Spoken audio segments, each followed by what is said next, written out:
Existem alguns mitos aí, muitos técnicos, né, no decorrer desses 10 anos, falando que equipamentos de ar-condicionado inverter, eles apresentam muita fuga de energia elétrica. A minha pergunta é relacionada ao DR. Eu mesmo já tive problema na instalação de alguns equipamentos, que eu instalei o equipamento e quando botei o equipamento para rodar, o DR ele cai. Aí eu tinha que chamar o eletricista para mexer lá no quadro e tirar o equipamento do DR. Então eu queria, né, uma explicação relacionada a esse assunto. Ok? Certo.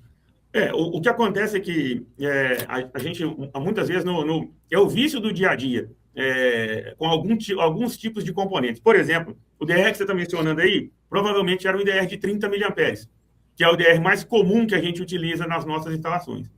E o IDR de 30 miliamperes ele tem um problema. Ele é para proteção adicional, que a norma chama. Ele é um IDR de alta sensibilidade. Então, assim, como é que funciona um IDR?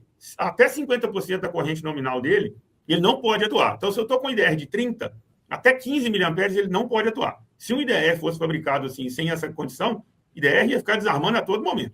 Então, até 15 ele não atua. De 15 a 30, ele pode atuar, mas também não é obrigatório. Ele é obrigatório atuar de 30 para mais. De 30 em um tempo de até 300 milissegundos. É assim que eles são fabricados. Então, o que acontece é que quando você utiliza o IDR de 30 miliamperes, aí tem muita gente que utiliza, por exemplo, como num quadro geral, né? Ele usa como geral no quadro, não como disjuntor geral. Tem lá o disjuntor geral e eu uso o IDR geral. Equipamentos têm fugas que são normais de funcionamento.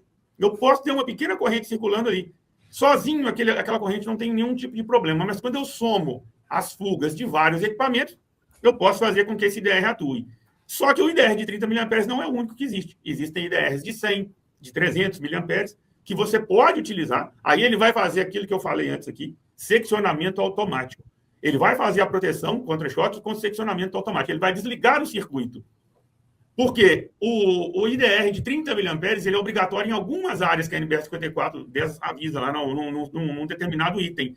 Mas, na maioria das vezes, a forma como os aparelhos de ar-condicionado são instalados não é obrigatório que ele tenha um IDR de 30 miliamperes. Mas é obrigatório que ele tenha o seccionamento automático. Ou seja, algo precisa desligar a energia elétrica quando acontece uma fuga. Então, o que pode estar acontecendo num caso como o que você está mencionando aí é que, eu não sei se o IDR era geral ou se ele era específico dos circuitos.